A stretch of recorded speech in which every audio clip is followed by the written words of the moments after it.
So I want to have that nice rounded pill shape to give it the modern look. So there's a couple ways we can go about this. I'm going to try this method where I can add, I'm just going over to add an anchor point, and I'm just going to add an anchor point right there in the middle. And I'm going to get my direct selection tool. I'm just going to push that up a little bit where I want the curve to start. And then you can take this and drag it down and make it rounded. You can do that method, or you can grab the curvature tool. And all you have to do is double click that top and it'll convert it to a rounded shape.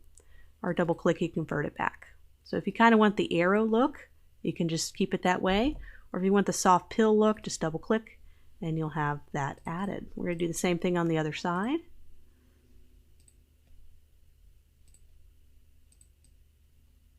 And then take our curvature tool and double. There's a lot of different ways to do this, lots of different ways to skin a cat when it comes to doing design work. If you have a better method, please go for it, but this is just one that worked out best here. So we have the basics of our infographic here. Go ahead and load it in. And I thought that since this is such a simple fact, what I think would really work well is a photo of some sort, maybe a black and white to counter all the different colors we have going on. So a cool black and white photo that really kind of has a tongue, perhaps, maybe one that's sticking out. And I'm going to go over to pexels.com, which is where I find a lot of my free photos I can use.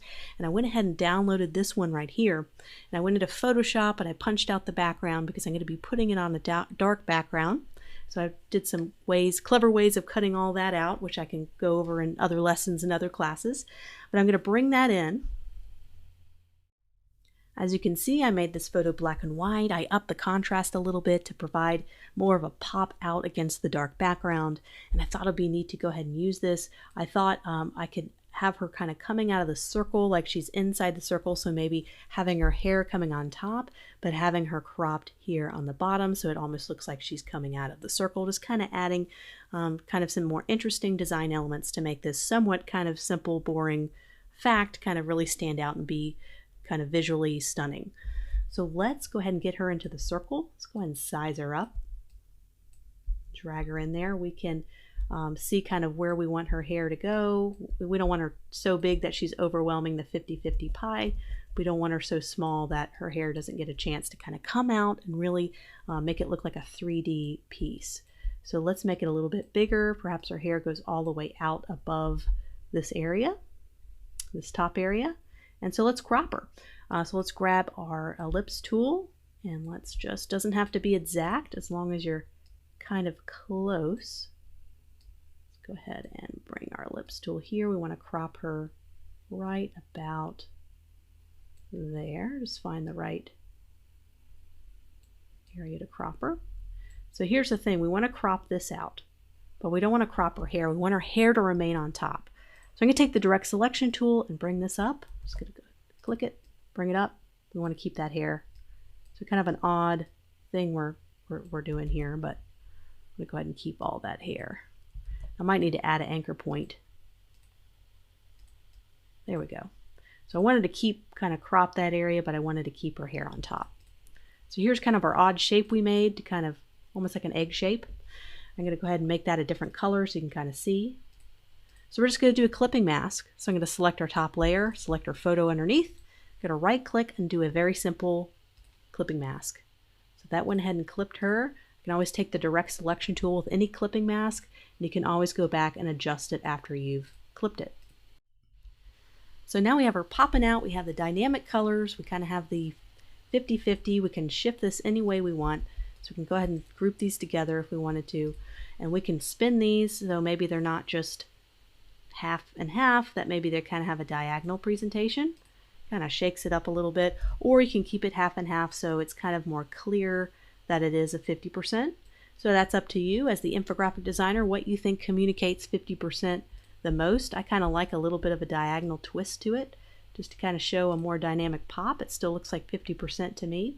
So let's add the 50% somewhere on here. We really want to communicate that very clearly. So let's go ahead and grab this 50%. We have our Helvetica bold on, and we have up here kind of some guidance we have for typography. And we're going to make that a little bit bigger and white. Let's find a place we can place this that doesn't distract from her face. So we can probably get away with putting on our hair. It's nice high contrast, so that's dark. This is light. I don't want it too close to her eyes because I don't want the eyes and this to compete. So I'm just going to move that a little bit higher up. And maybe add a little bit of drop shadow. Maybe go into the character panel and kind of reduce the tracking a little bit. Maybe a negative 25%. So kind of closes in the letters, the gaps between the letters or the numbers closes a little bit. So it's a little bit tighter. Not very subtle stuff here we're talking about. Let's do a nice long cast shadow.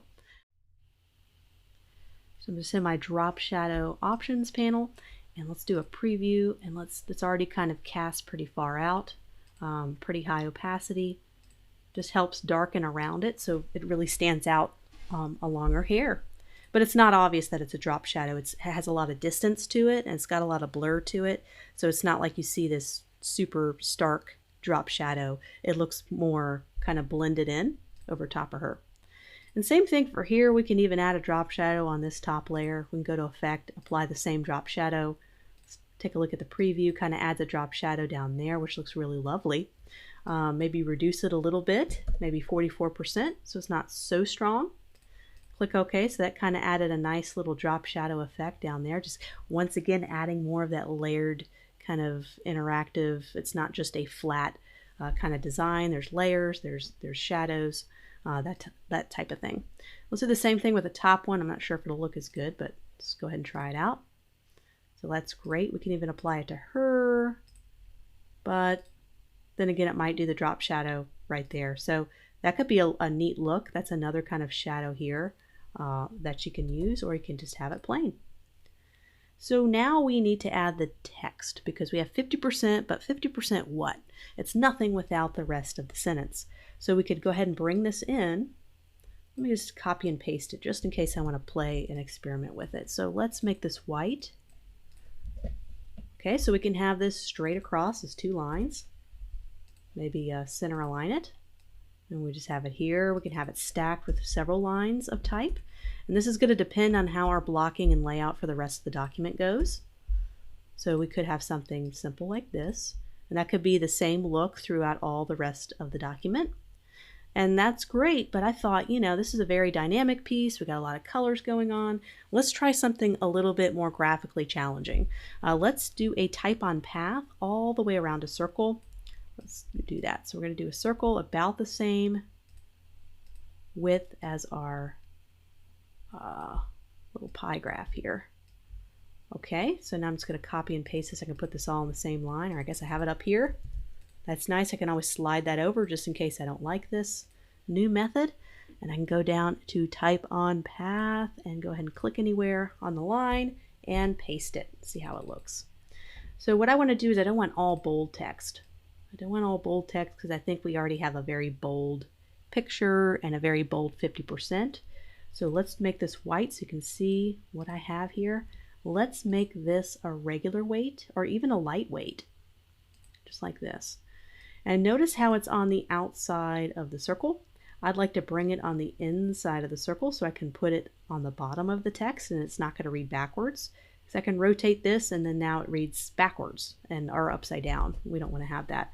So I'm just going to go over here. I'm going to reach right to this little area and just shift it inside.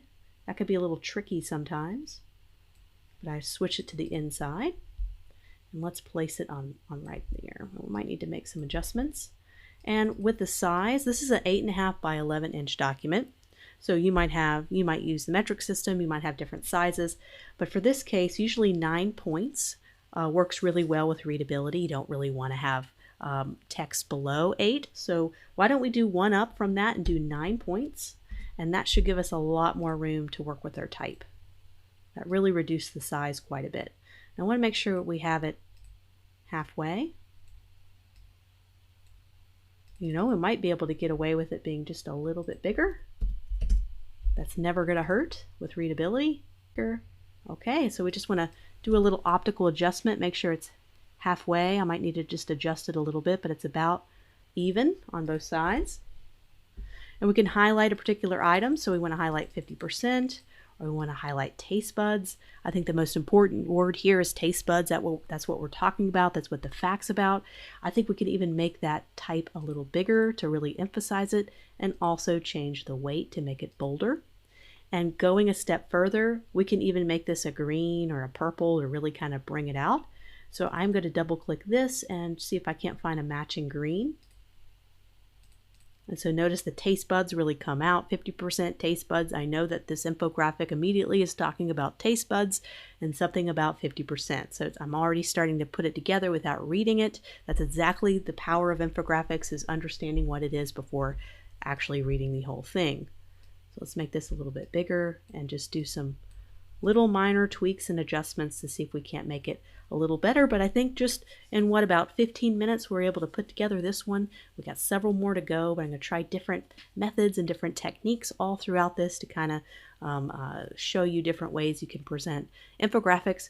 So this is a very simple one. As we work through these, some of these get a little more complex, especially the ones with the large numbers. We can find creative ways to present large numbers that make it look a little more enticing.